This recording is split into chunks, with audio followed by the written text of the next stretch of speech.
સુરતના નાના વરાછા વિસ્તારમાં મેટ્રો પ્રોજેક્ટના એલિવેટેડ બ્રિજ પર ગર્ડર લોન્ચર ચડાવતી વખતે બે ક્રેન તૂટી પડી હતી અને એક ક્રેન અને ગર્ડર લોન્ચરનો હિસ્સો બંગલા પર પડતા મકાનને ભારે નુકસાન થયું હતું.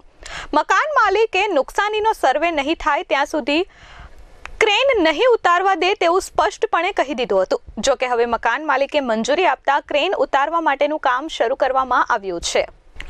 2 અઠવાડિયા પહેલા 22 ઓગસ્ટના રોજ નાના વરાછા વિસ્તારમાં તપોવન સ્કૂલ પાસે મેટ્રો પ્રોજેક્ટના એલિવેટેડ બ્રિજ પર 136 ટનનું ગર્ડર લોન્ચર ચડાવતી વખતે 2 હાઇડ્રોલિક ક્રેન તૂટી ગઈ હતી. બંને હાઇડ્રોલિક ક્રેન પૈકીની એક ક્રેન યમુનાનગરના બંગલાની ઉપર અને ગર્ડર લોન્ચર બંગલાના આગળના હિસ્સા પર પડ્યું હતું, જેથી બંગલાને મોટું નુકસાન થયું હતું. સદનસીબે તે સમયે મકાનમાં કોઈ નહીં હોવાથી મોટી દુર્ઘટના બની નહોતી. ગુજરાત મેટ્રો રેલ કોર્પોરેશન દ્વારા ઘટનાના કારણો જાણવા માટે કમિટી બનાવાઈ છે અને કોન્ટ્રાક્ટર કંપની રણજીત બિલ્ડકોનને નોટિસ પણ આપી હતી.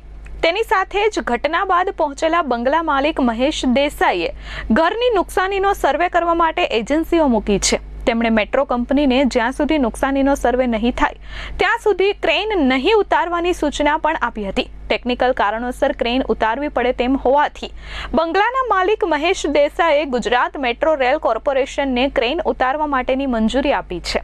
આ અંગે વાતચીતમાં મહેશ દેસાઈએ જણાવ્યું હતું કે નુકસાનીનો સર્વે કરવા માટે ક્રેન ઉતારવી પડે તેમ હોવાથી તેઓએ મંજૂરી આપી છે. આ ઉપરાંત કંપનીના અધિકારીઓએ પણ તેમને આશ્વાસન આપ્યું છે. ક્રેન ઉતારવા માટેનું કામ ગતરોજથી શરૂ કરવામાં આવ્યું છે. ક્રેન અને લોન્ચર મશીન હટાવતા 5 દિવસથી વધુનો સમય લાગે તેમ છે, જેમને હટાવવા માટે અન્ય 4 જેટલી ક્રેનની જરૂર પડશે.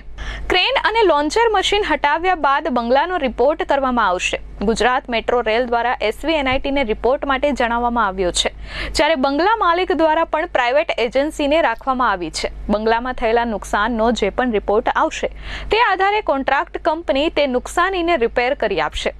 આ સાથે જ બંગલા માલિકે બંગલામાં જે નુકસાની થઈ છે તેની જ ભરપાઈ કરવાની માંગ કરી છે. Bureau report S24 news, Surat.